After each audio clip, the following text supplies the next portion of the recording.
hear that. Yeah, second edition of the book was published by WorldNet Daily Press. So Hmm. that's That's the one I'm probably alluding to from 1999, I think. Yeah, I know I don't want to go out on a tangent, but you brought up, some, I have to ask some follow-up questions. When did Arvel visit the Russian Federation? that was in '98. He had just gotten back from it he called me, I think it was the early part of July of '98. So I think he visited it in June because he hadn't been back from there for too long from the way he talked. And what did he see there that made him sort of rethink his view that the Soviet Union collapsed? Well, he was getting the Potemkin tour and he was in the office of a high official and they were kind of whining and dining him. And there was he said, this is what he said to me. He says, I was so ignorant. I'm looking at this statue in his office that he had one of these, bust statues in this guy's office. And he looked at the bust and he looked at the guy and he says, who's that? And the guy went white when he asked him who the bust was because it was Lenin. And from that moment on, he had his radar on and he just found they were insincere, that he saw evidence that they were still communist, that they were hiding it, that they were kind of playing a game with him. And he got real interested in it, in the idea of it. Hmm. So, yeah. All right. Well, he's going to join a long line of people who are very suspicious about the circumstances surrounding the quote unquote collapse of the Soviet Union. Um, there are more of us than I think people would care to admit. And I guess that's a good thing, because that means more and more people will hopefully be exposed to our information and our point of view. So anyways, how you doing, by the way? How's your past couple of weeks been? Oh, it's been rough, I mean, it's a lot of things are happening. I was part of a the Committee on the Present Danger China did an event yesterday, and I spoke along with, oh gosh, there was such a stellar number of people, Roger Robinson, admirals, generals, colonels, Jack Posobiec of One American News, all kinds of people. Daniel Patrick Moynihan's daughter, Maura Moynihan, gave a presentation. So I was really honored with all of those people to be asked to speak. And gosh, there must have been, 14, 15 people giving presentations. It went on for a little more than 2 hours. And it was important because it was about, and of course, the piece that I published early today was my presentation at that videotape session of the Committee on the Present Danger, my piece about the threat of Taiwan, putting the danger of war, of China attacking Taiwan in a strategic context, in the grand strategic context. And that grand strategic context really goes to the debate over whether China has a grand strategy. And of course, I believe they do. I've talked to defectors. Colonel Stanislav Lunev, who spoke fluent Mandarin, told me many things about his experiences in China, what China and Russia were working on together. And it was a future invasion plan against America. And part of it was that China wanted the lower 48 states. And so when then you get to the secret speech of Chiao Chen, which was given about 20 years ago, it got out. Epoch Times translated it and published it in early 2005. And that speech is amazing because of the analysis, the grand strategic analysis in that speech. And so what I did is I placed Taiwan in that context because Chiao Chen mentioned Taiwan. And he said, we're going to make it look like we're going to invade Taiwan, but our target is America, not Taiwan. And if we've got America all worried about we're going to start a war over Taiwan, they'll be worried about the wrong thing. Because basically, he said, they were working on a biological war in which they could kill 1 to 200 million Americans. And this is what he said. And he said that there were basically, Chiao Chen said there were 3 things that China had to do that they learned from Hitler.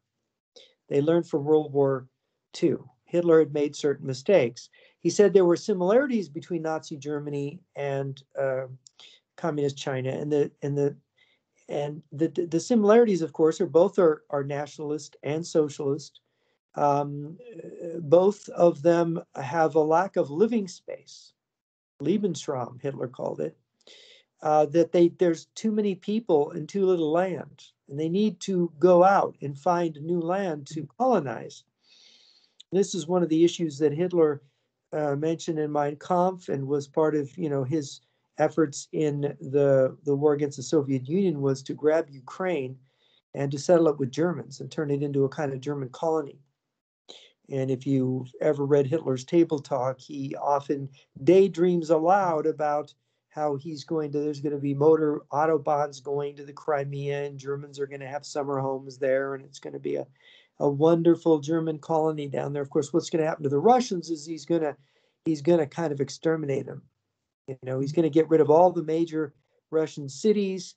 He's going to destroy Leningrad. He's going to destroy Moscow. He said he was going to turn Moscow into a lake, and the Russians would be slaves, like tied to the land, making food for the Germans, and the Germans would colonize it. But basically, Chiao Chen said that their place to colonize is going to be America, and they have to exterminate a lot of Americans to do it.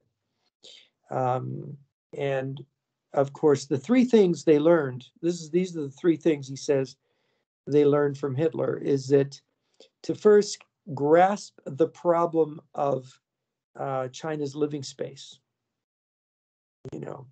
and then for the Communist Party to grasp its power, to solidify its power over the Chinese people. And the third thing, of course, is to take up the issue of the United States. And that third one means the issue of the United States is how to defeat the United States, so they can get the Lebensraum and justify their control of China. Because he said that the Communist Party can only legitimize itself by teaching the Chinese people how to get new land because of their overpopulation problem. Well, and I think also what you said about the United States being the ultimate target and not Taiwan, and I posted some quotations from my own research in the comments section of your blog, so I wanted to share this with the audience. This was from Wang Huning, who is the secretary to the Chinese Communist Party Central Committee Secretariat, and he drafted a document called the Great Nation Diplomacy Strategy. And quoted from that document, he wrote, "The ideal of global communism is very likely to be achieved by the Chinese communists. In order to break through the blockade by international enemies, meaning the United States, in this case, in lesser degree Australia, using the Pacific Islands to conquer the Pacific Ocean and to advance toward America in the east and Australia in the south, China, the rising power, must walk in great strides. We must solve the Taiwan issue. Taiwan is just a stepping stone for our great nation to walk into the glorious future." And of course, you commented correctly that the communists always use the Aesopian language, and that's an Aesopian language right there. And glorious future means a global communism with a completely subjugated United States. So really, the purpose of me posting that quote is to really corroborate what you wrote, essentially, and to provide alternative sources. On another occasion, quoted from the newspaper Chang Ming, which has a lot of sources within Chinese dissident community, within China.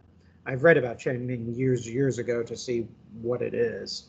Jiang Zemin identified Japan and Taiwan as enemies of China in 2005 to an audience of cadres and officers in the artillery bases in Jinan and Nanjing military regions. And he said that the, quote, long-term and intermediate-term enemies of the whole army, he felt that, quote, hegemonism and unilateralism, which was code words back in those days for the United States, are the long-term strategic enemies.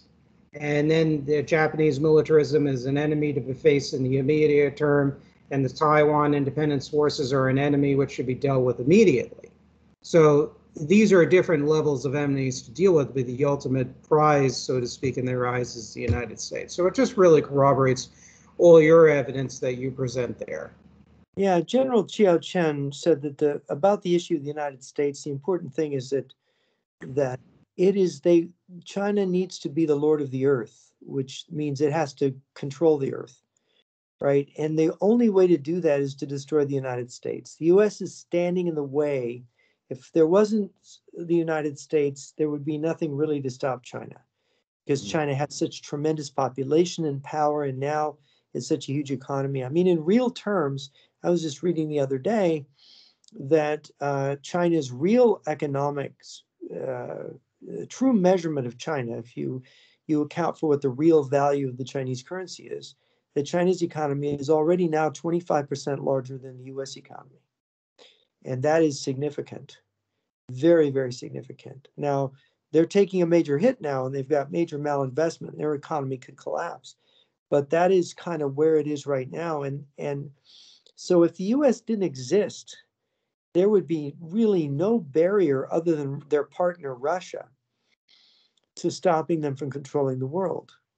And they do have a Marxist-Leninist orientation, and Marxism-Leninism is an ideological weapon to sort of unite with and make satellites out of many, many other countries. Yeah, absolutely. And that leads me, speaking of satellites and other countries falling to communism, you wrote another excellent essay. I don't even like to call them blog posts, to be honest with you, because they're more scholarly, and blog posts that kind of detracts from the actual content that you present here. It was rather disturbing, particularly what was going on with Alan dos Santos, as well as also this essay discussed the falling dominoes, the latest in Peru, a note on Brazil, Peru, and the 22 warning signs. And one of the things that caught my eye was your conversation with Francisco Tudela, who was Peru's former first vice president and foreign minister. What did he reveal to you? First of all, could you tell me a little bit about his background before we get to what did he reveal to you? He came up in Peruvian politics under Fujimori, Alberto Fujimori, who was very famous in the 1990s. Through most of the 90s, I think he was the head of state of Peru from 1990 to 2000, if I'm remembering the dates right. That's about right. Yes, he was former president. Yeah, president of Peru. And so Fujimori was amazing for his economic reforms, and he defeated the Shining Path, which was a Maoist insurgency in Peru that relied on narco trafficking. You know, they were narcos, basically. That's the word they use in South America. They were trafficking in cocaine. I don't know if there was heroin too, in the mountains there. And they were, communist Maoist guerrillas, and Fujimori defeated them. He had a head of security whose name was Manasinos, whose actual middle name was Vladimir Lenin. Yes, I remember that in the post, reading that. And I had always wondered if what brought Fujimori down is this guy was engaged in massive bribery, corruption, money laundering. You got it. And Fujimori had transferred money to him in his department, apparently illegally. And so it basically destroyed his presidency and discredited him. And, I kind of has always wondered, was this security chief a communist all along? I asked Francisco Tudela what he thought of that, and he thought, no, he was a CIA agent. And that is really, when you read the wiki, that's what, he went to this military academy in Panama, and he got, I guess, recruited by American intelligence.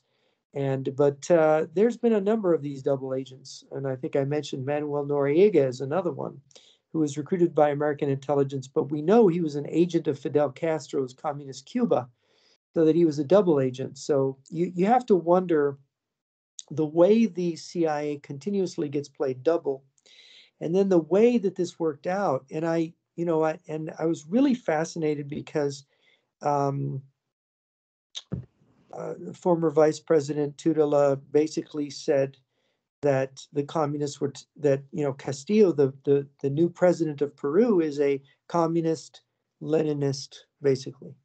Do we know And which party that Castillo comes from? I mean, I know he's well known to be a Marxist-Leninist, and it seems like he is moving Peru on that path, or at least that's what he yeah, desires. I Which forget the party name of does the he come from? party. They all have. I don't remember if the word workers in it. I think it's a worker party of some kind.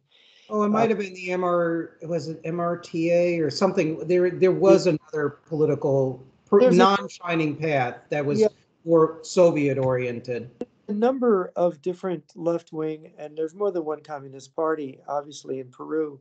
Um, but what's really interesting is that, one of the questions I asked them is I said, well, is this new regime in Peru, what are the support system? Of course, he mentioned the Sao Paulo Forum that Lula da Silva and Fidel Castro founded, which was kind of a way to unite all leftist groups in these Latin American countries and to win electoral victories in the different South American countries. But he said that the old Soviet era networks back to the Cold War were behind this, the old communists, the Soviet, pro-Soviet communists, the pro-Chinese communists of the Shining Path. It was like they were all together behind Castillo, and they were all working together. And I found this really fascinating that these networks had come together, and it was, to me, it was like the whole world in miniature. How Russia and China have come together to defeat the United States, and they've come together in Peru to defeat the conservative forces in Peru. And this is emblematic. You go, they're struggling in Brazil right now. I mentioned my friend Alan dos Santos, who, by the way, the Brazilian Supreme Court ordered his arrest and extradition from the United States. I just spoke to him earlier this afternoon, and they shut down his TV show in Brazil so that it can no longer be shown on YouTube. You can still see it on YouTube here, and that was his income. That was his baby. He built Turca Libre Media on YouTube. And so you can't see it anymore, which cut off his income. And of course, ordering his arrest. This is why he fled the country, because, and by the way, the warrant for arrest, it's written out. I doubt, he doubts. Of course, I don't know, but we kind of doubt that the extradition will happen, because the reason for his arrest is his opinion. He's being arrested for his opinion. Literally, it's written out that way, apparently, in the document he was telling me, which, of course, and they have the Brazilian law, what is it? Brazilian law 220 guarantees freedom of expression and freedom of the press in Brazil. And this is directly contrary to freedom of the press in Brazil.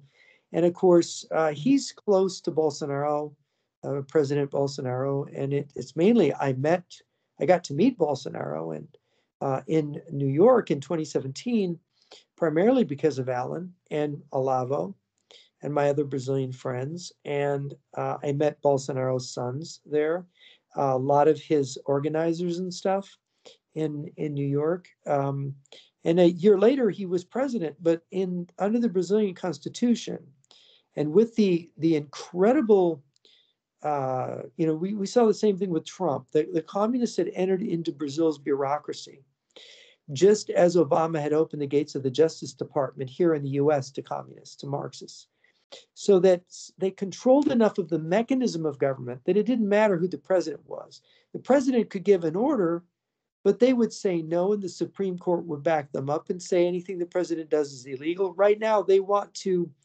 prosecute the president of Brazil. I think it's for something to do with COVID.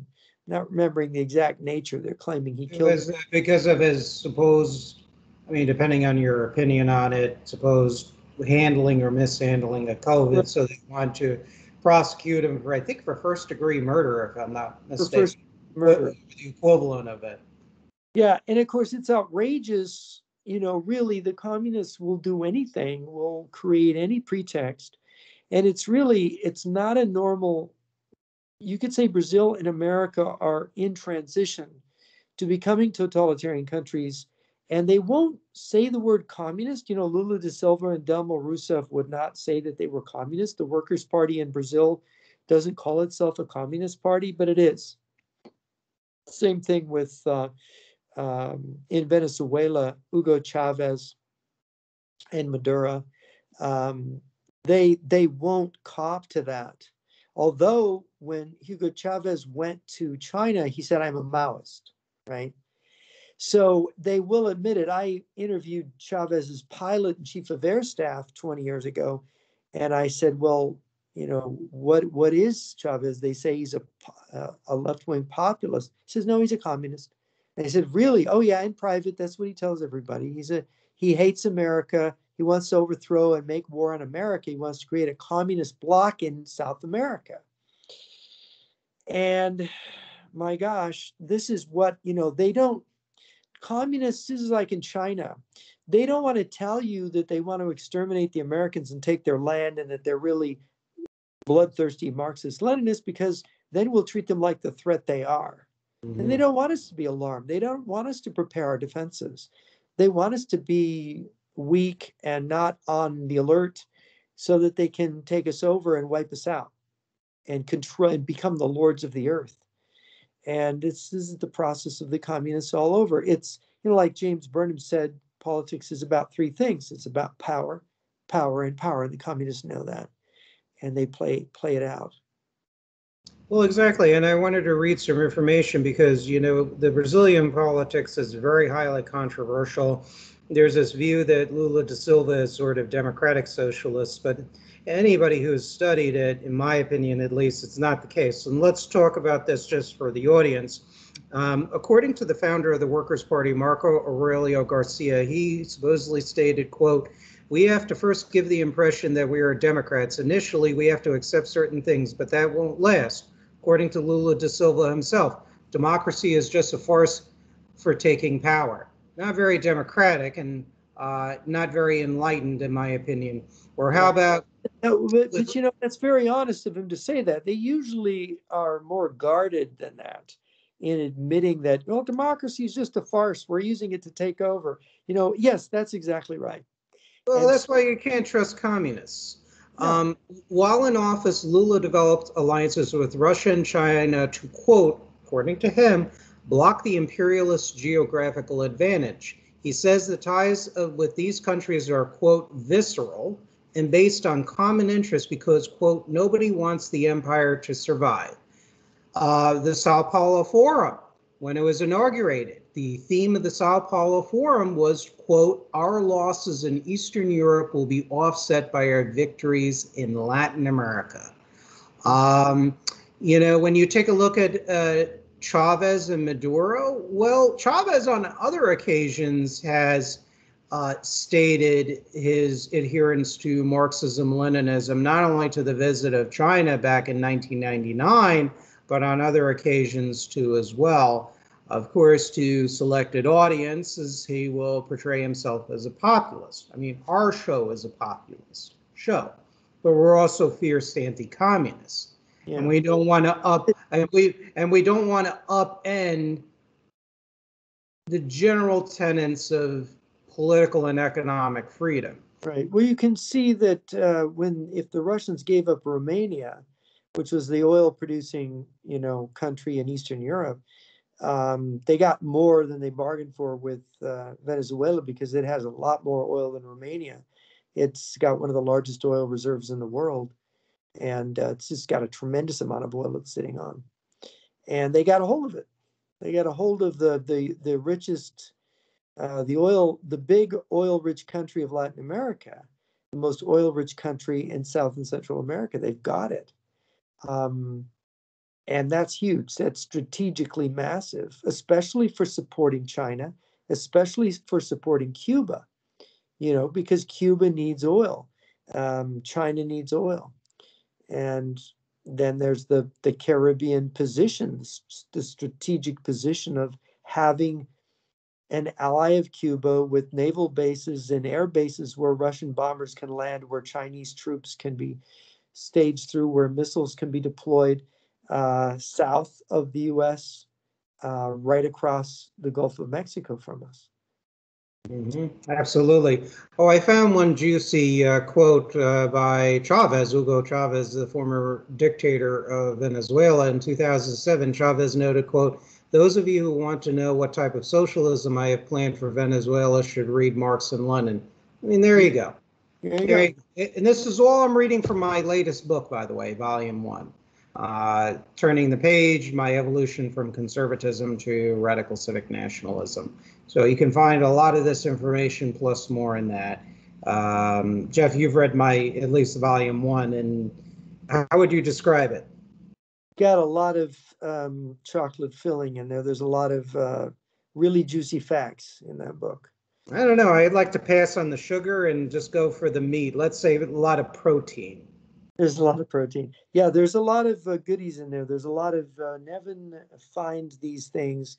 It's like I've read a lot, but to retain it and write down each of those things, it's a tremendous amount of work to put it all together. I read for my own understanding and then realized, and then as I wrote things out, I thought, well, that's too many details for most readers. So I don't overburden readers.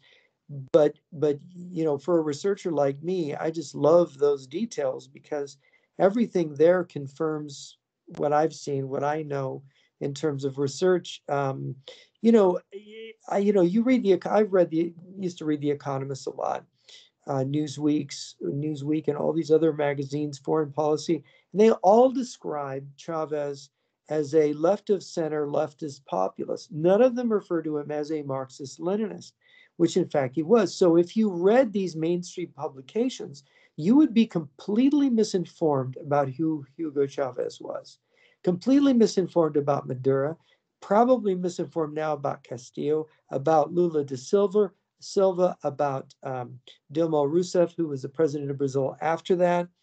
And of course, who all these people are in the Supreme. It's the same thing with Barack Obama and the Clintons here. People don't realize that Barack Obama was mentored by a communist named Frank Marshall Davis.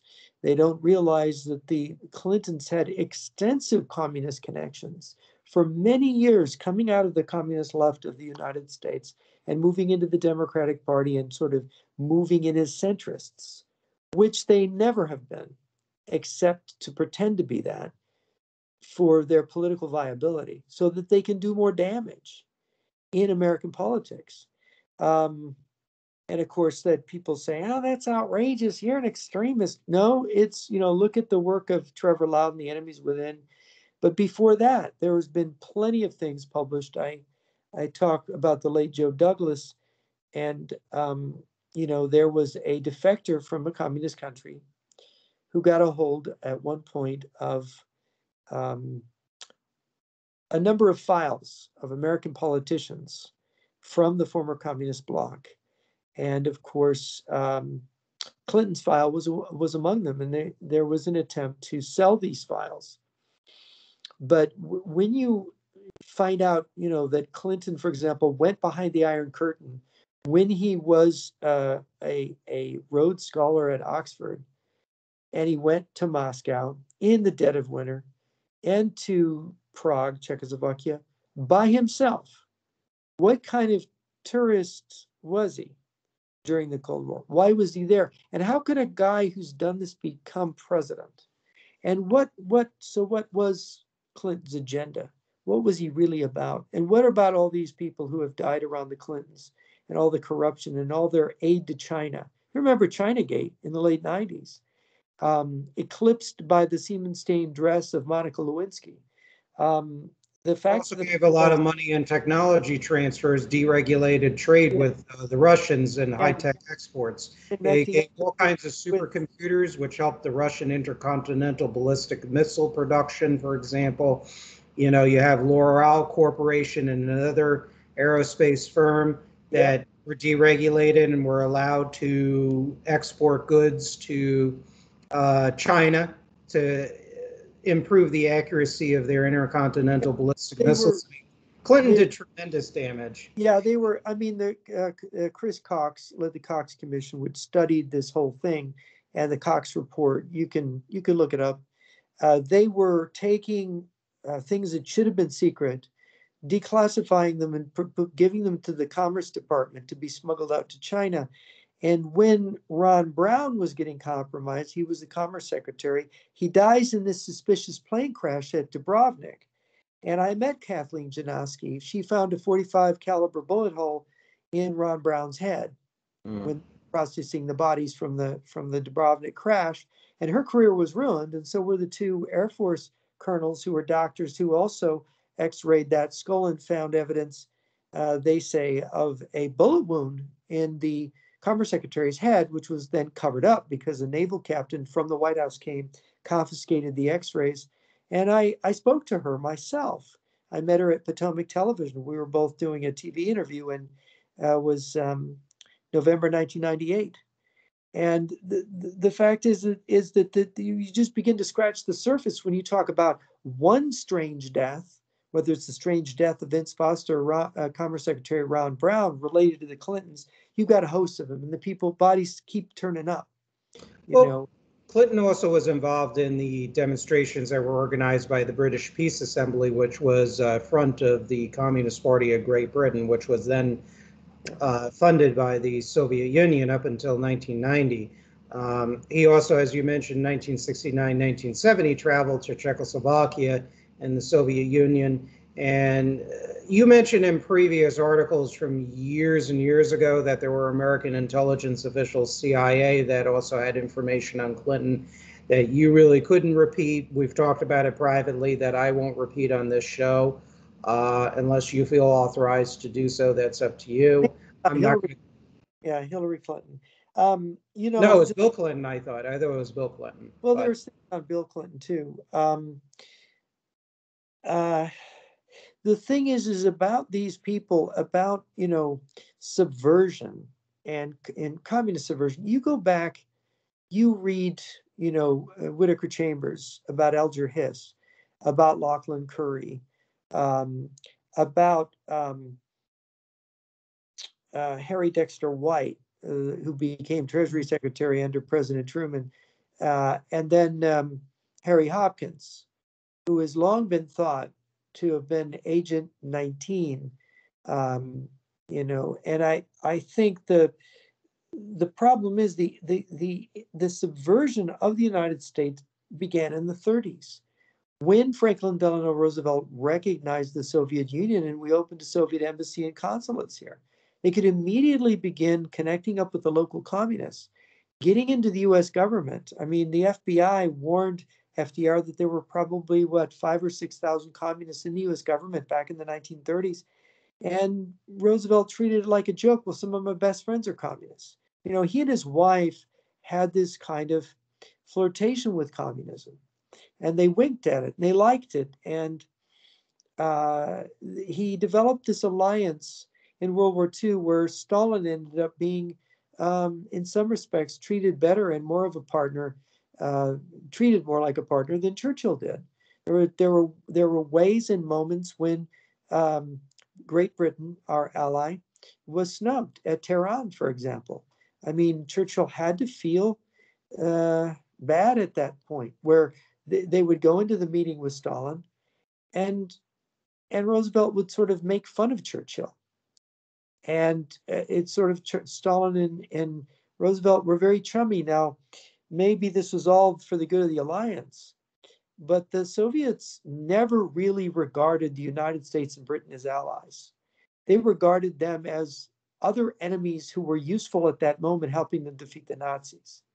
Well, Viktor Kravchenko, who was a defector from the Soviet Purchasing Commission, he's written about it, and I've reproduced his quotes in my latest two-volume book. And he talks about how the Soviets, the NKVD, and other party officials briefed him, and they said basically the United States is enemies. We have an alliance of convenience. You know, even though the capitalists are nice to us and everything else, in the business community in the United States, they're still our long-term enemies.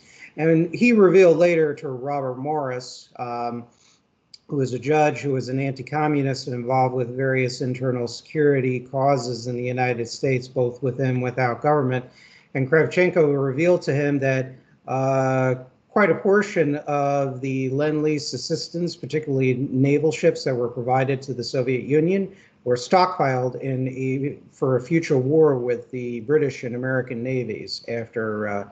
So they were thinking long term, and they were thinking long term in such a way in a fight with the United States in the West.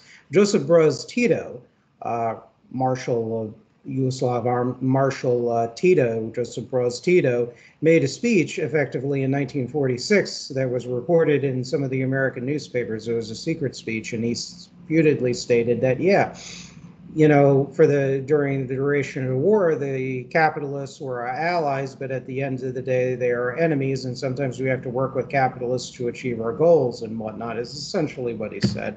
I also include that in my book. So it's not uncommon. With Roosevelt and Eleanor, from my standpoint, there are things we agree with the New Deal on this show on, and other things perhaps we don't. His biggest mistake of his presidency was recognizing the Soviet Union, which is something that the American business community wanted. The pro-Soviet left Popular Front apparatus wanted. He gyrated back and forth, like during the German-Soviet non-aggression period. He made a speech in 1940, which basically lacerated communism and Stalin and even communists within his office, where he kind of publicly almost embarrassed them and whatnot. And then he gyrates back and forth. And then towards the end of the war, months before he died, he was having repeatedly second thoughts about Stalin, basically saying that that bastard son of a bitch basically double-crossed us and everything else. And Eleanor Roosevelt, after the war, also turned against the party too, and basically said they're absolutely not to be trusted. I reproduce this quote in my book too. You know, what happens is you have honest American leftists and honest American left of center individuals. When they see the true face of communism, they'll often come running to our side and become the worst opponents of communism.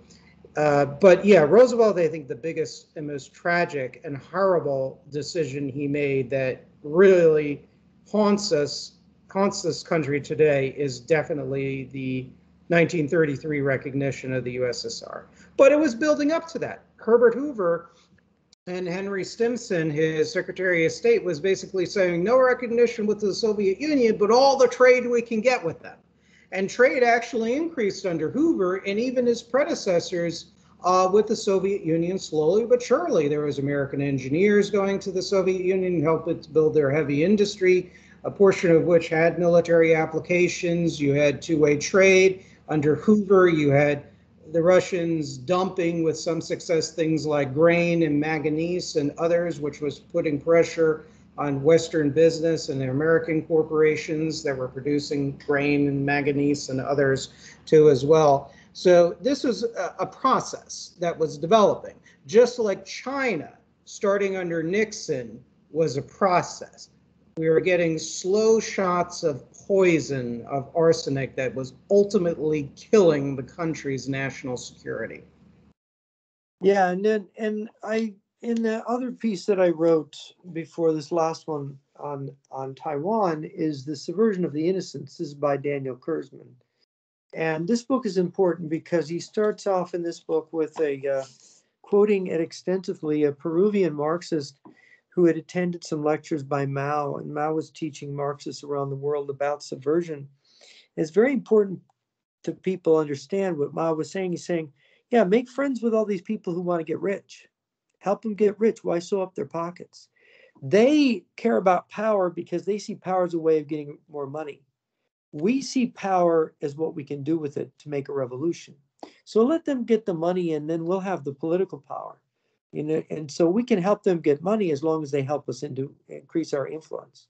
And that's sort of what we see around the world with communism working with capitalists. People think there's a capitalist. I get this all the time, and it always annoys me. It's the New World Order. It's the banksters. They want to take over the world. No, they just want to make more money. And the communists are glad to help them make more money, to get more power, to get more control. And then in the end, this is what Mao says. He quotes Mao in this book. Mao says, well, we'll shoot them all in the end. We'll line them all up, all these capitalists, and shoot them. They got rich. Now we got, it's like I used to say it. Mao said political power comes out of the barrel of a gun. All right, you believe it's money. The power is about money. You use your power to make money. I'll use my power to get more guns. Then stick them up. All right, give me your money. Now I have all the money and all the guns. That was sort of Mao's idea. And these capitalists really never have understood it. They've never understood Mao because why would you want to kill the golden goose, right? We make all this great stuff in the world. We make cars and we make airplanes and the whole modern world depends on us. Well, what if you don't care? Mao Zedong didn't care if we went back to horses and horse-drawn wagons. He wouldn't care. He wouldn't care as long as his people were in control, as long as the communists had power. That's all they really cared about. Well, you dealt with conservatives and you dealt with their corporate donors, and you've mentioned this in other interviews, and I've quoted you in my books on this, where a lot of these corporate donors were rather hostile to what you were trying to do and whatnot. And we're very critical of uncontrolled corporate capitalism on the show, extremely critical. But we, of course, don't want to just nationalize everything that's not nailed down and that's nailed down. But why, in your opinion, what have you observed from your own personal experience? What is the psychology behind many American capitalists where they just don't give a flying fig Newton about the country and the consequences, even though they know what kind of rat bastards these communists and their national socialists and Islamists are? What's the deal here? Relate to us your experiences in dealing with these people, please. Well, when you're a master of the universe and look, capitalism is the free market is the only system that's going to produce a decent life for people. It is economic freedom. And so economic freedom is you have the freedom to buy and sell. You have the freedom to start your own business, to do anything.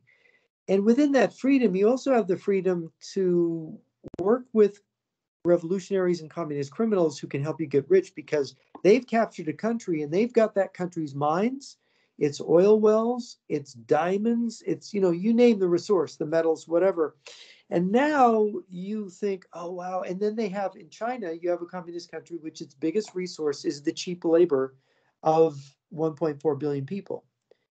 And you think, oh, wow, I just think what I could build.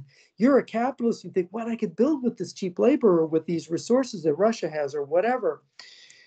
So that's what they do. The communists look at the capitalists as, well, they just want to convert things. They want to build. They have a dream. A capitalist has a dream to have a great bank that has great service or to have a great to produce cheap oil, to give things to people. Look at our life. Everything that makes our lives easier are made by companies, right? Some of them are very big companies. We would not have such an easy life. You mean capitalist? You said communist. Sorry. All the capitalists have produced this. The big corporations produced all these things. What I'm sitting on right now was made by a corporation. We're speaking over an iPhone made by a corporation. All of these companies. And it was freedom that made all this technology possible. The communists look at this and they say, these guys are monomaniacs. They just want to make money. We want to take over the world. We're monomaniacs too. But, if we help them get rich, they can help us take over the world. And they wouldn't even know what they're helping us do because we'll mislead them about certain details about our deals. And that is where capitalism becomes a problem because then the capitalists, you see, what we did is we had a feudal society. You had classes, you had castes or classes of people. You had peasants and you had middle class bourgeoisie in the towns, the merchanting class, the small shopkeepers, the factory owners. You had the military aristocracy of the Middle Ages, the knights. You had, no noble barons and all the way up to kings. So you had this whole system of rank order. And of course, the communists' goal is ultimately to overthrow, to create a kind of universal egalitarian order where there are no classes anymore. And that the final class is the proletariat, the urban workers who revolt against the bourgeoisie to create this perfect communist society, supposedly. And the thing is that the whole thing that goes on now is that what the capitalists did is they got so wealthy, they got so much power through democracy. Oh yeah, democracy becomes the thing. They got rid of the kings, they got rid of the knights and chivalry and all the rank order, so that everybody's kind of one thing, right? There are no class distinctions, but what they really got rid of was that class that protected society. That is the military aristocracy, that had they grow their children up, you're the defenders of society. You sit up on that horse and take the bullets, the Duke of Wellington types. You take the bullets, you lead the armies, you learn how to be a leader. And what we have is we have managers, not leaders, managers of businesses, and they become presidents. We just had Trump is a businessman. He's not a soldier. And the soldiers even are bureaucrats here in the West. There's no chivalry anymore. There's no aristocratic code. So the West has no protecting class. So the Bolsheviks come around and they find these businessmen, and they have no sense of protecting society, defending society against subversives. And they think, oh no, they need us. We're going to make money. Everything else doesn't matter. As long as everybody's equal and we're free to do these deals, everything's going to be fine. And the communists are going like this. Oh yeah, we'll help you get rich. We'll help you make your deals. Then we're putting our plans in place. We're getting our laws in place. We're building missiles in China and Russia in place. We're getting Black Lives Matter and Antifa into place. And then we're getting control of the universities and your children's minds. And we're just going to flip the culture over and we're going to hang you all. And so what you have is with the bourgeoisie is you have a class that are incapable of defending themselves because they're incapable of thinking outside the box of their own profit motive. Well, they're consumed by their own greed. I mean, Karl Marx said in the Communist Manifesto, he said the bourgeoisie itself contains its own gravediggers. And what he meant is basically because of the corporate sociopathy, which not economists, but schools of business essentially have studied, and critics of business. And there's a lot of truth in that. And the communists see that coming along, communist governments and parties, and they see that as something that's very effective to be exploited, to use, because the corporate community controls our political process, particularly in the West and especially in the United States. Because without aristocracy, democracy devolves, the system becomes democratic. It's no longer a system of checks and balances because there is no class differences for checking and balancing. It used to be you had the House of Lords, and they had a veto power on the House of Commons, which also had a veto power on Lords. You had the monarchy, and the king had his veto power. So you had these checks and balances between these different orders, and each of these orders had a different function, but now it's all one function. Everything's like in America, it's just big business. And the problem is big business has no real political instincts or understandings. It has no ability to defend. And this is what Joseph Schumpeter's point was in Liberalism, Capitalism, and Democracy, or rather Socialism, Capitalism, and Democracy. He said that without the aristocracy, the European aristocracy, which was killed off by capitalism and the bourgeoisie, without them, there is no class protecting against a socialist takeover. Judo also said something similar, minus a few points that Schumpeter made. Arthur Schlesinger Jr., our famous New Deal liberal anti-communist, said the same thing. Mm-hmm. People who believe in who are well read in the history of the West. I mean, you have Thomas Carlyle made some allusions to this in terms of leadership, heroic leadership. You also had Jacob Burckhardt and Nietzsche made comments about that, and of course Vilfredo Pareto in his theory of the circulation of elites. So you have a long-standing analysis of this problem by some of the greatest historians, economists, and thinkers of the late 19th, early 20th century. And so this is why when you talk about the subversion of the innocents, we'll help them make money and we'll shoot them at the end. It's like you've got this, okay, next quarter we're going to make this much money, and then the next quarter after that, and Mao says, yeah, in 10 quarters from now we're going to shoot you all. But they don't see that because they don't look ahead enough to see that. And they've got this monomaniac's view of the world that it's all about economics. That it's I think someone famous once said, man does not live by bread alone, right? So it's not, man is not a homo economicus. There's a lot more here than economics. And that's the problem with the libertarians. That's the problem with the Republican Party, is they think as long as we get the economics right, the freedom of economics, we're mistaken. Well, what if the communists said, all right, we'll do the freedom of economics thing? And 30 years later, now what's happened? China has this massive military. They have the biggest navy in the world, over 350 ship navy. Russia is doing really well with new modern supersonic, I think they just tested a missile that went Mach 10. And China just tested that super weapon, the ICBM glide weapon that can deliver a nuclear warhead anywhere, and the glide vehicle can't be intercepted. It's too maneuverable. So, you have this. So suddenly what? We opened our capital markets to China. So what did they do with it? They didn't just build a better mousetrap. They built better nuclear weapons and missiles and everything you can imagine.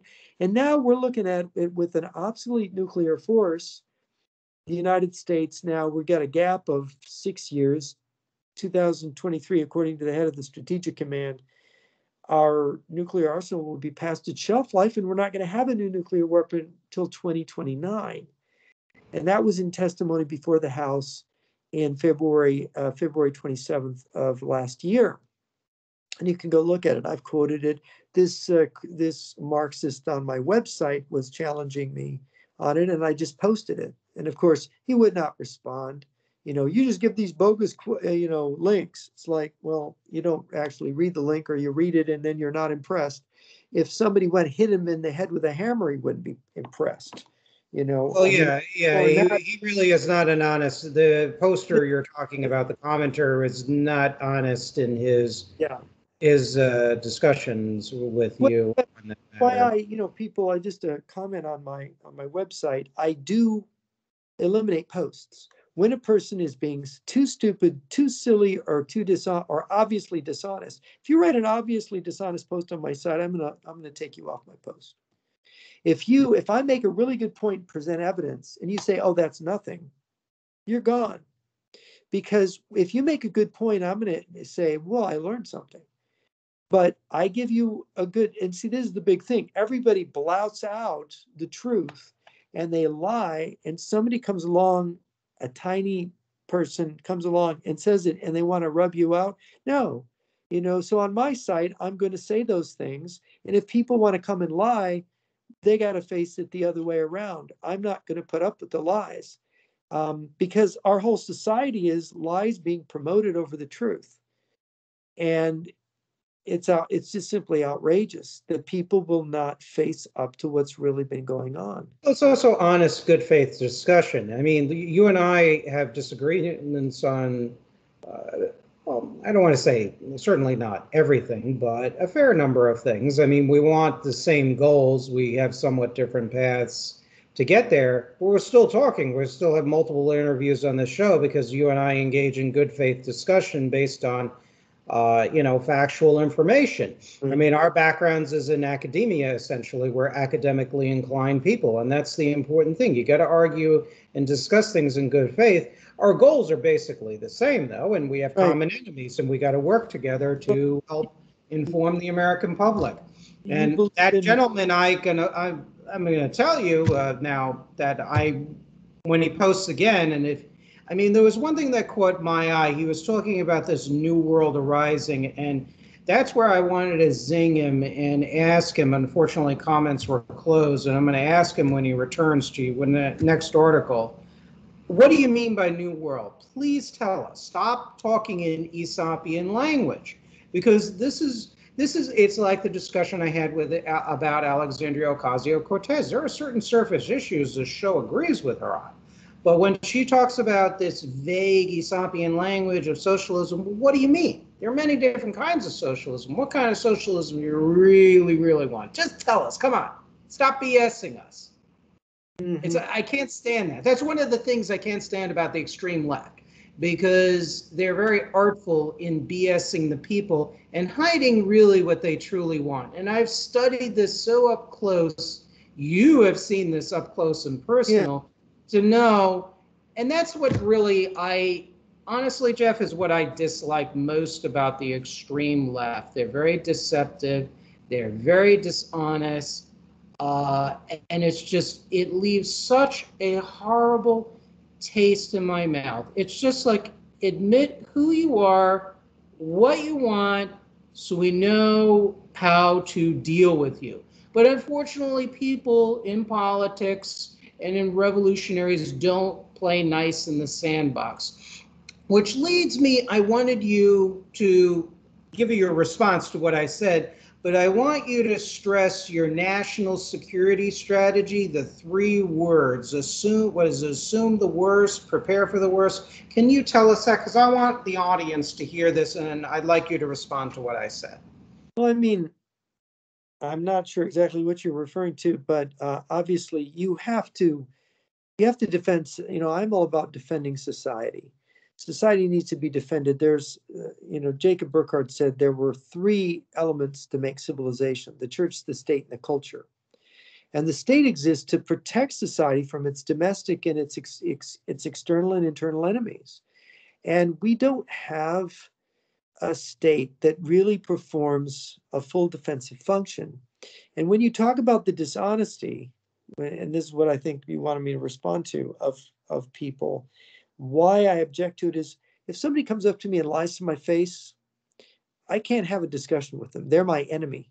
By lying to me, they're trying to manipulate me or rob me or take something from me. They're trying to take something, either by lying to me, they're trying to trick me into giving them something, or putting my guard down so they can hurt me. So basically, when somebody is lying to you on that level, on that political level, they're admitting their enmity for you. They're basically declaring war on you. And this is a very important point to understand, is that the first rule in politics is to know who your friends are and know who your enemies are. This is Carl Schmitt's book, the theory of the political. His theory was that what makes something political is that there's the friend-enemy distinction about it. And see, this is what the state, and this very much clearly dovetails with Jacob Burckhardt's idea of the state in power. The state is about friends and enemy distinction. That's what the state is about. It's, you're trying to hurt these people, and I'm the state defending these people. So you're the enemy. You want to take our territory, or you want to enslave us, or you want to take something from us that is not yours. And so we are going to protect ourselves from you, whether you're a revolutionary who wants to level society because you feel this great instinct of revenge, or if you're a foreign power that you want to colonize us or take us over or kill many of us, and force us to give our resources to you at a price that you dictate. Whatever the whole thing is the first thing you find out is there's 2 things an enemy does. They use fraud, they lie, and they use force against you, violence. So it's violence and deception, violence and lying. When Sun Tzu said all warfare is based on deception, he's only half right. The other half of warfare is violence, right? He liked to talk about the deception part because it made it sound so nice and nonviolent. That in itself is a deception, because Clausewitz said it's the violence is the main thing. And when you think about lying, what lying is, it's a form of rape. Lying is a form of mental rape. Look, I'm going to lie to you, and guess what? You believe me, and ha, ha, ha, look at what I did to you. In a sense, I dehumanized you by making you into my dupe. And then if I got something from you, I just raped you, you see? I just I just took something from you that didn't belong to me, and I violated you. And this is what people don't understand is all this lying now is this massive attempt to violate everybody. And this country, which is so rich and so naive, America, is being, let's face it, we're being raped, we're being violated, we're being exploited over and over again. And we are the golden goose here in the modern world. We're the nexus of the global economy because we believe in this thing called the free market. But it is just turning into these other countries taking over. How do you, and this is the difficult question because I've grappled with it, because I believe in a form of free enterprise or capitalism, a form of it at least. How do you, if we had this, let's say a leadership comes into the Congress, the Supreme Court, and the presidency, and the intelligence services and the military, let's say in this wonderful scenario, that possesses this, quote, old-fashioned ethos, what would you recommend them do? How would you prevent capitalism from eating itself away or eating itself up, essentially? How would you prevent the bourgeoisie becoming its own gravediggers? Would you really take a look and revise campaign finance laws, anti-lobbying laws to make it criminal offenses in order to really put the checks and balances back between corporate America and what they can do and can't do without trying to hijack the system? Would you do counter-propaganda campaigns to alert the public about the threat of Russia and China and domestic subversion? I mean, I know it's kind of a tall order, but what would be some of these things that you would do? Have you thought about this really? What would you do as a policymaker? Well, yeah, the thing is that, look, it has to do with the way you're going to arrange your state. It's about the arrangement of your constitution, your checks and balances. The fact of the matter is you cannot have an egalitarian democratic state where you don't have any effective system of checks and balances, where it just becomes a plutocracy. The guy with the most money puts the person in office and they become their puppet, and then they legislate to entrench their family in whatever business they're in. You cannot allow that to become the system. You have to have an aristocratic class with a check on the bourgeoisie, a class that defends. And you find this, Jacob Burckhardt, when he said there was the state, the power, and the culture, he said, look, the bourgeoisie is the culture. They make all these beautiful things. They make this beautiful society that we live in with all of the stuff. But the state is about is not about that. It's about defense. It's about survival. And survival comes before money. So then you have these people saying, for example, if you had a real aristocratic class, you would have people saying, oh, you can't trade with China. That's treason. You can't invite those people here and give them this technology. We've given China and Russia so much technology, and even they violated laws to do it. Did the Clintons go to jail for Chinagate? No. Was there testimony? I've talked to Larry Klayman. He had Chinese businessmen saying they brought cash to the White House to bribe the Clintons. I mean, this is a fact. These affidavits. Well, one of them compared to one of these communist Chinese business people actually said supposedly that they compared the Clinton White House to a turnstile in the subways. You just put the coin in. Oh, wasn't that Johnny Chen? Yes, correct. Johnny Chung.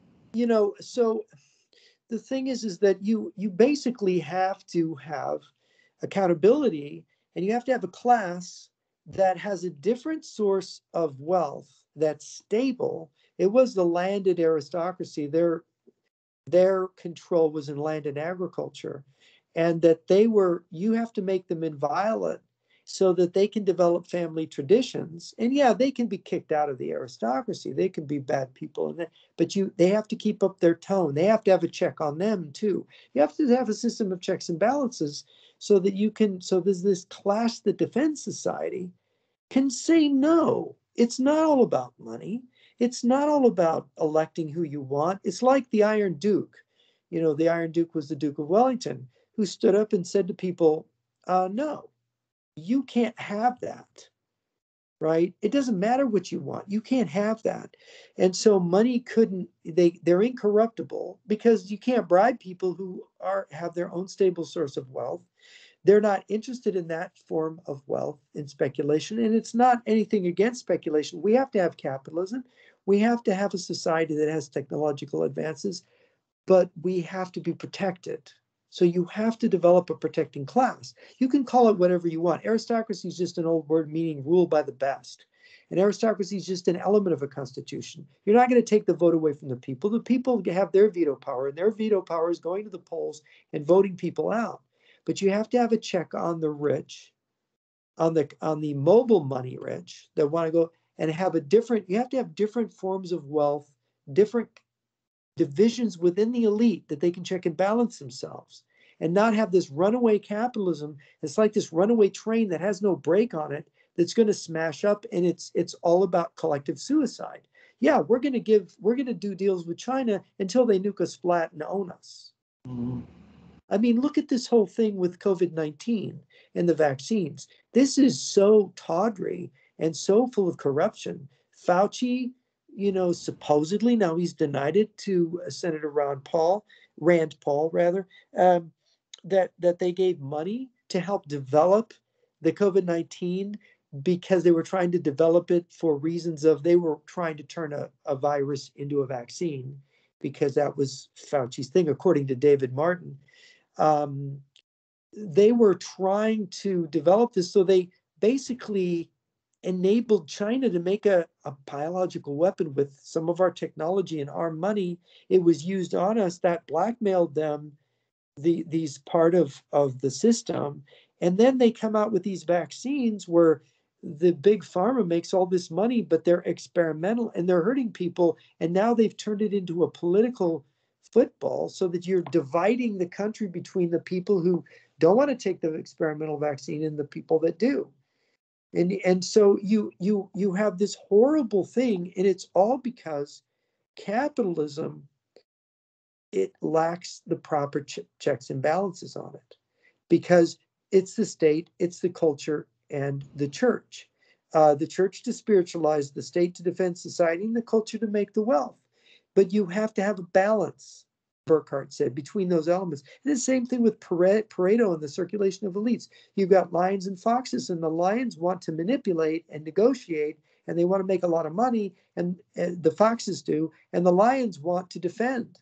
They want to be noble. They want to say, no, we can't. It's not all about money. You've got the famous story I was reading in Polybius about Scipio Africanus the Younger, the destroyer of Carthage.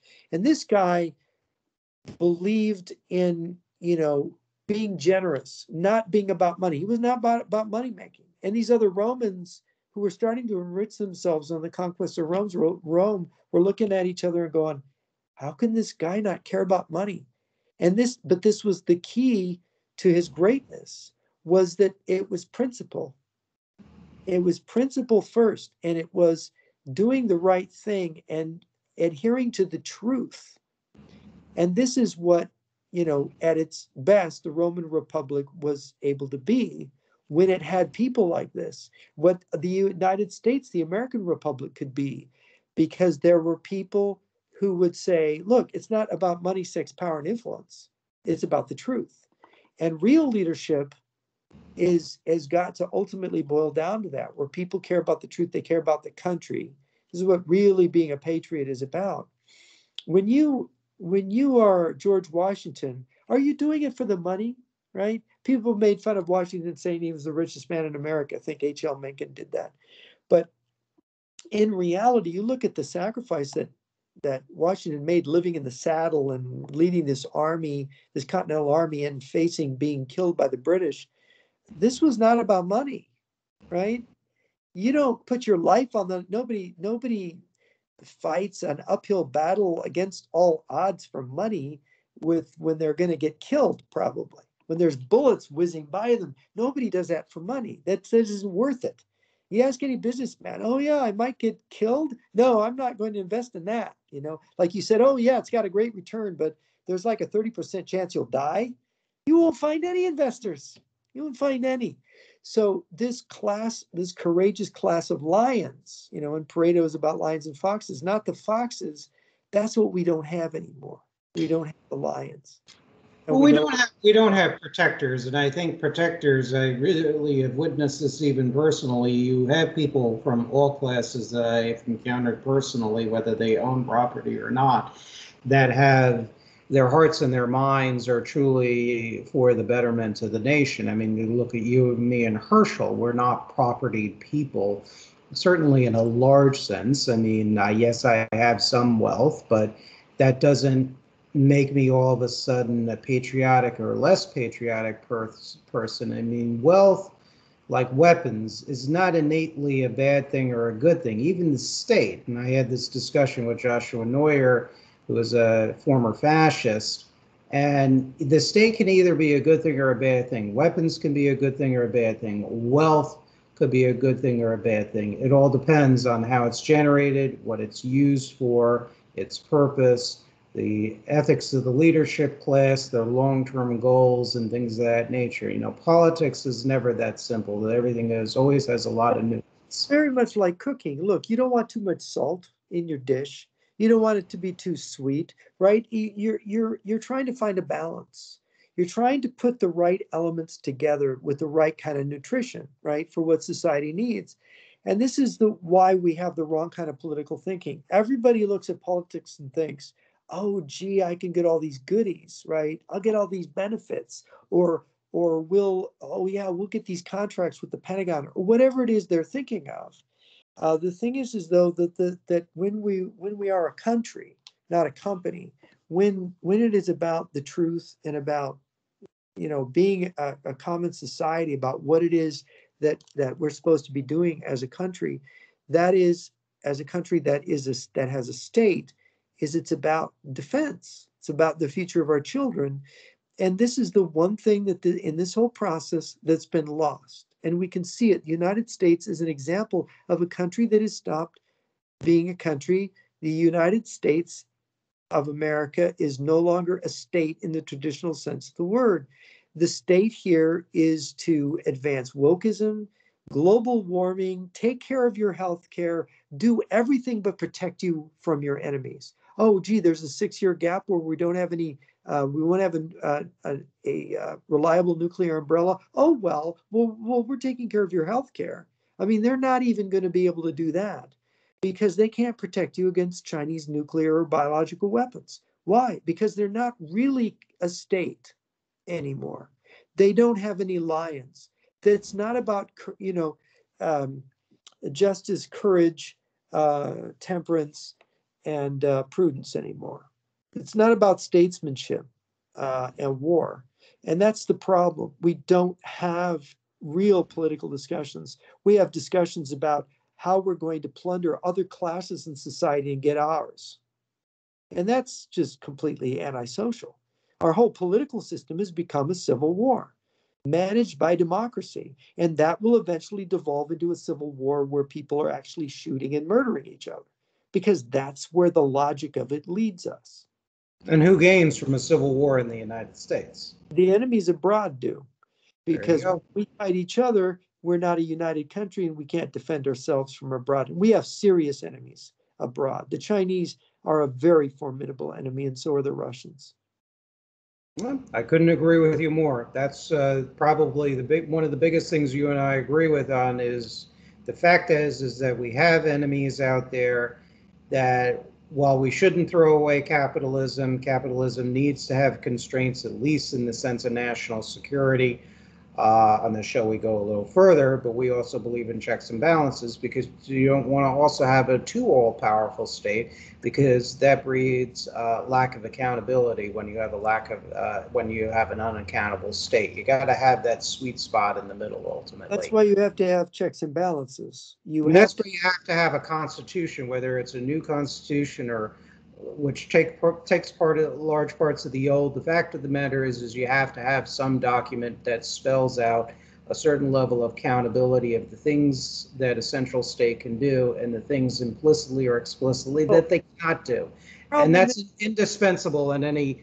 problem is the document will not work if there's not actual human flesh with something at stake that Right.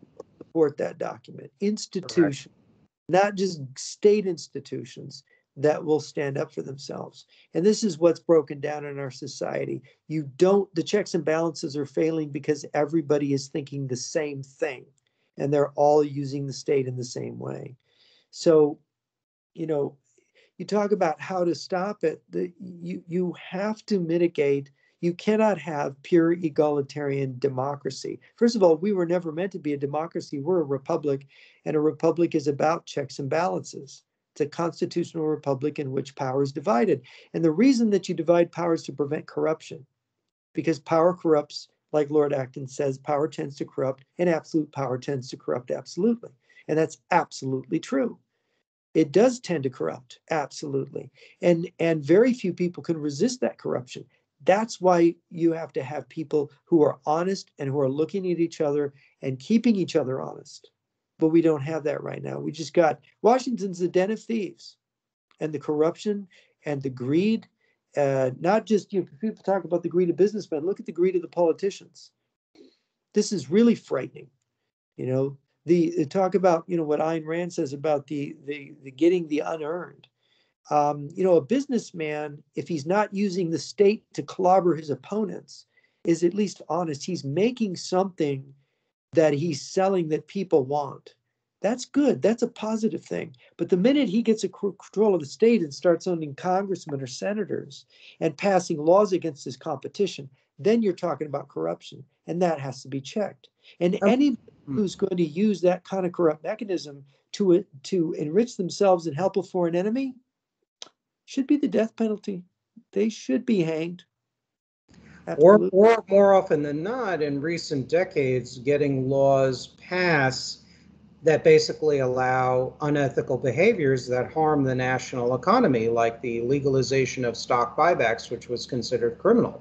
And Ronald Reagan and the following basically the Wall Street banking industry wanted that gone, just like Glass-Steagall and whatnot. Those provided checks and balances that ultimately protected capitalism. So much the position of this show is much of what I term crony deregulation. I mean, there are things that need to be perhaps deregulation, by the way. It's not just on deregulation. You have regulations that are made to keep certain corporations making more money. But also you have also the pluralization of antitrust laws, which started in the early 1980s, which allowed mergers and acquisitions to basically go almost unimpeded. And that probably is the single most thing that has hurt a lot of small and medium-sized businesses. I mean, that's a fact. And part of that was a result of ideology, this sort of libertarian ideology that came with Reaganism, and which was not a conservative force. If anything, it actually tore apart communities. I mean, you look at, the big box stores, Walmart as well as others. And I mean, the rest is history. About importing from communist China and exploiting communist slave labor, basically. Yeah, that's another thing. And these issues are very complicated, but basically, if free trade would work, if it really was free and it really wasn't a communist country that was regulating, manipulating their currency to basically destroy your market so you can't even compete. There's no level playing field. You can't trade with a communist or a fascist or certain Islamic countries because they're using trade and economics as a weapon for geopolitical advantages, i.e. defeating the United States and Western countries. And that's something that really the libertarian economists, like Milton Friedman famously said, it doesn't matter if you trade wheat with a fascist, a communist, or a conservative, or a Republican, or a Democrat. Well, he's flawed. And frankly, if anything, the position that my research has taken. It wasn't a libertarian. He was a monetarist, right? He was pretty libertarian. So, yes, it was monetarist. He was liberal, but the point is that it's that loss of that distinction that the businessman doesn't think and this goes back to Carl Schmitt, who are your friends and who are your enemies? Do you trade with criminals? Do you trade with murderers? Do you trade with your enemy? No. And it should be understood, but since they don't, since they're moral idiots, then maybe you have to hang a few, right? Or at least threaten them with jail in order to get them to realize that they are effectively murdering potentially their own countrymen by enabling an enemy to get weapons that could kill tens of millions of Americans. I mean, that's what it boils down. Yeah, I'm afraid you're right. I would have to agree with that. Let me close out, and then I'll give you a closing afterwards. Yeah, I think a lot of the points, this has been a great show. I think an excellent discussion. Can't wait to put it up on the YouTube site. Yeah, capitalism, I think all of us can agree, and I know Herschel would agree, my co-host. Capitalism is, out of all the bad systems, basically, to paraphrase Churchill when he was talking about democracy, out of all the negative systems or the worst systems around, it's the best system out of the worst systems. It's not perfect, but it's probably the most progressive system when managed properly, when the proper incentives are given against bad behavior, against fraudulent behavior, against unproductive behavior, when it's centered on production and innovation and, legitimate old-fashioned finance, bank lending and all the rest of it. But capitalism contains the seeds of its own destruction. And this is where the state, with the proper leaders motivated by the proper ideals, need to put a certain degree of controls without the state getting too out of control and authoritarian, where we basically mimic our enemies. So we have to find that sweet spot, if you will. That's why Herschel referred to me, Nevin, you're really a true centrist. And when it comes to domestic economy and politics, I really am, because you don't want to go to extremes, because otherwise you destroy your society and you destroyed humankind and the American public. When it comes to Latin America, serious dominoes are falling. Peru, new domino. They're already in Venezuela, Cuba, Nicaragua. They have a majority in, the legislature in Brazil, the MAS party of Evo Morales, who is also another self-proclaimed Marxist-Leninist. So they're even reaching their tentacles through legitimate conservative anti-communists like Alan dos Santos. The fact of the matter is Jair Bolsonaro, a strong anti-communist, he really has not been able to put as big of a dent as he probably wants in the Brazilian. Have the support of the military that he was hoping to have. Yeah, and it's tragic. Because his motivations, whether you agree with his policies or not, clearly he's motivated by patriotism and a love for his country as he interprets it. And it's an absolute tragedy and an outrage that Alan had to basically flee his own country and come to the United States and basically get his entire life screwed, essentially, because you have malevolent political characters in Brazil that really are, they're not for, quote, democracy. They're not for accountable government or balanced government. I mean, these are psychopaths, if you will, that crave power and have this unnatural urge to restructure society and destroy people's lives if necessary. And that's psychopathology as far as I'm concerned. You can't deal with these people by being soft with them. You have to take somewhat of a hard fist. You have to win support of the people, win the hearts and minds. That's part of it. Bismarck did that, etc. But you also have to take a firm fist with these people too and expose them. So I encourage people to read Jeff's articles, J.R. Nyquist blog, to also go on Amazon.com, bookfinder.com, check out his books. He's a prolific writer. Purchase him. Fooling His Enemy. His Enemy at Amazon. There you go. Fooling His Enemy.